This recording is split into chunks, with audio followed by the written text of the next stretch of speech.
শীত তো বেশ জাঁকিয়েই পড়েছে, আর এই শীতের সন্ধেতে একটু গরম গরম চা পেলে তবেই মন প্রাণ জুড়োবে।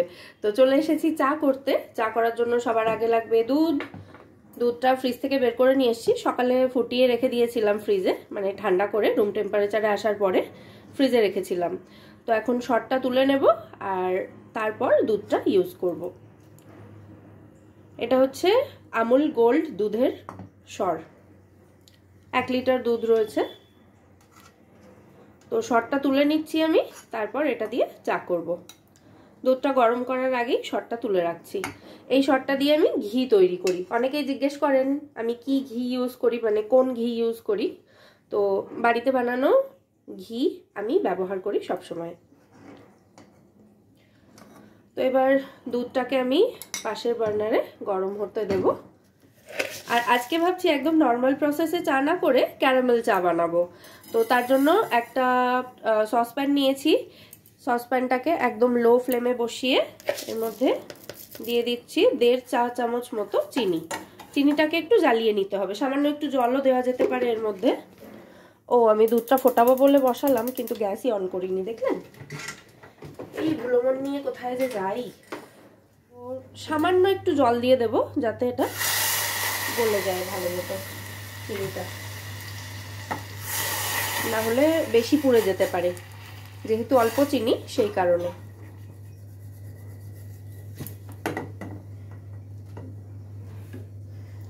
গ্যাসটা একটু বাড়িয়ে দিলাম। অলরেডি দেখুন সাইডের চিনিগুলো ক্যারামেলাইজড হতে শুরু করেছিল, তো কালারটা এরকম চলে এসেছে জলের।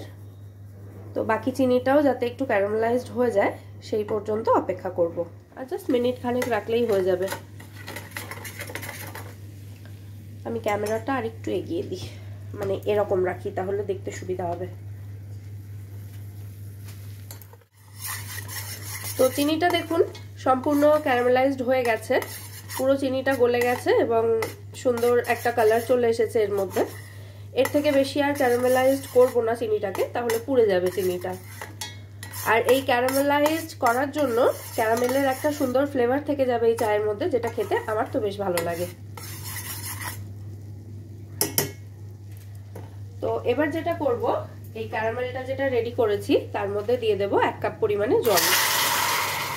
হাত সামলে, কারণ চিনিটা যেহেতু প্রচন্ড গরম থাকে তাই হাতে ছাঁকা খাওয়ার পসিবিলিটি অনেকটা হাই থাকে। দেখুন কি সুন্দর একদম ক্রিস্টালাইজড হয়ে গেছে, জলটা যেহেতু ঠান্ডা সেই কারণে আস্তে আস্তে গলে যাবে এগুলো। রান্নার মানে রান্নাকে ভালোবাসার এটাই মজা, রান্নার প্রত্যেকটা খুঁটিনাটি জিনিসে আমি মজা পাই। এই যে এই জিনিসটা আমার মা তো ছোটবেলায় দেখে বলতো যে রান্না করিস না খেলা করিস তুই। আমি আর কি করে বোঝাই যে রান্না খেলা আমি দুটোই করি, আমার সবকিছুই এর মধ্যেই আমি খুঁজে পাই। এই যে রান্নার সুন্দর সুন্দর সাউন্ড আসে, মানে কড়াইতে যখন ফোড়ন দেওয়া হয় তেলের ওপরে কিছু, তখন যে একটা সুন্দর আওয়াজ আসে, সেটারও একটা আলাদা মাধুর্য আছে। তো এই আর কি, আপনি যাকে ভালোবাসবেন তার ভালো জিনিসগুলো নিশ্চয়ই দেখতে পাবেন, এটাই হচ্ছে মোদ্দা কথা। আচ্ছা, ক্যারামেলের পর জলটা দেওয়ার পর জলটা ফুটে গেছে। চা পাতা দেওয়ার আগেই অলরেডি দেখুন সুন্দর একটা সেই চায়ের কালার চলে এসেছে, মানে লিকার চায় আমরা যেরকম কালার আনি সেই রকম চলে এসেছে।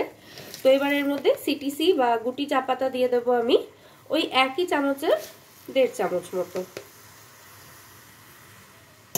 মানে যে চামচে চিনি দিয়েছিলাম সেই চামচে মেপে দিয়েছি। যদিও চিনির পরিমাণটা চাইলে আপনারা একটু বাড়িয়ে বা কমিয়েও দিতে পারেন, মানে যে যেমন মিষ্টি খান সেই অনুযায়ী দেবেন। তবে চিনিটা ক্যারামেলাইজড করার ফলে মিষ্টত্ব একটু কমে যায়, তাই জন্য আমি 1.5 চামচ দিয়েছি, না হলে কিন্তু আমি 2 কাপ চায়ে 1 চামচ চিনি দিই, আমরা একটু মিষ্টি কম খাই চায়। তো লিকারটা ওদিকে ফুটতে থাক, এদিকে আমি 1 টুকরো আদা আর একটা ছোট এলাচ নিয়েছি, এগুলোকে একটু হামানদিস্তাতে কুটে নেব। তো এবারে এই কুটে নেওয়া এলাচ এবং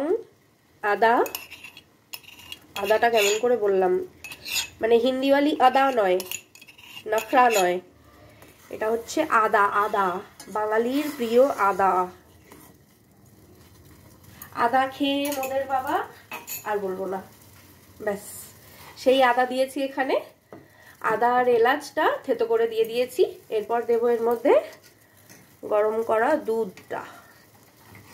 এই যে গরম করা দুধটা এবার আমি ওই একই কাপে করে মেপে দিয়ে দেব 1 কাপ, আর একটু বেশি, অল্প একটু বেশি দিলাম কারণ চাটা ফুটবে। তো 2 কাপ চায়ের জন্য একটু বেশি চা বানাবেন, তার থেকে একটু বেশি জল এবং দুধটা অ্যাড করবেন। আমি 2 কাপ চা বানাবো, তাই 2 কাপের একটু বেশি পরিমাণে জল এবং দুধটা মিশিয়ে অ্যাড করলাম। এবার এটাকে ভালো করে ফুটতে দেব। মোটামুটি মিনিট 5 ফুটবে। ভালো চা করতে গেলে বাবা একটু ধৈর্য লাগে, বুঝলেন? আমার হাজবেন্ড যেমন চা বসিয়ে বলবে, কই গো চা কি দার্জিলিং থেকে তুলে নিয়ে আসছো নাকি, তারপর পাতা দিয়ে চা করবে নাকি? বোঝাতেই পারি না, ভালো চা খেতে গেলে একটু সময় লাগে, একটু ধৈর্য লাগে। ভালো করে ফুটে গেছে চাটা। এবার গ্যাসের ফ্লেমটা একটু কমিয়ে দেব। এই লো ফ্লেমে এটা আরো মোটামুটি 4-5 মিনিট মতো ফুটুক। প্রায় মিনিট 5 চা আমাদের ফুটে গেছে। চায়ের কালার দেখেই বুঝতে পারছেন চা একেবারে রেডি। তো এবার চাটাকে নামানোর পালা।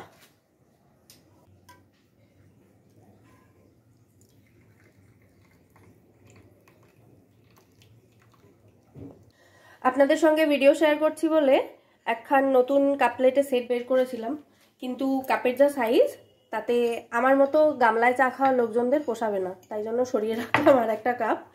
আর আমার রেগুলার কাপ নিয়ে চলে আসলাম আমি। এইতে চা খেয়ে বেশ জমে ব্যাপারটা। দেখুন ছড়িয়েও গেল না, আগেরটাতে একটু পড়েও গেছিল। একটাতে একটু বেশি, একটাতে একটু কম, কোনো ব্যাপার না। আমি চা করেছি নিজে কষ্ট করে, সেই জন্য আমি বেশিটা ডিজার্ভ করি, তাই তো? চায়ের ব্যাপারে বাবা আমি চরম স্বার্থপর হতে রাজি। আর চায়ের সাথে সর্বকালের সবচেয়ে প্রিয় সঙ্গত হচ্ছে এই বিস্কুট।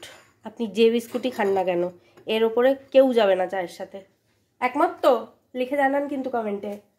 তাহলে যাই, এবার আমি আমার চা এনজয় করি, আর আপনারা জানান ভিডিওটা আপনাদের কেমন লাগলো। ভালো লাগলে লাইক এবং শেয়ার করবেন। আর সবাই সুস্থ থাকবেন, ভালো থাকবেন এবং সবাইকে খুব ভালো রাখবেন। নমস্কার।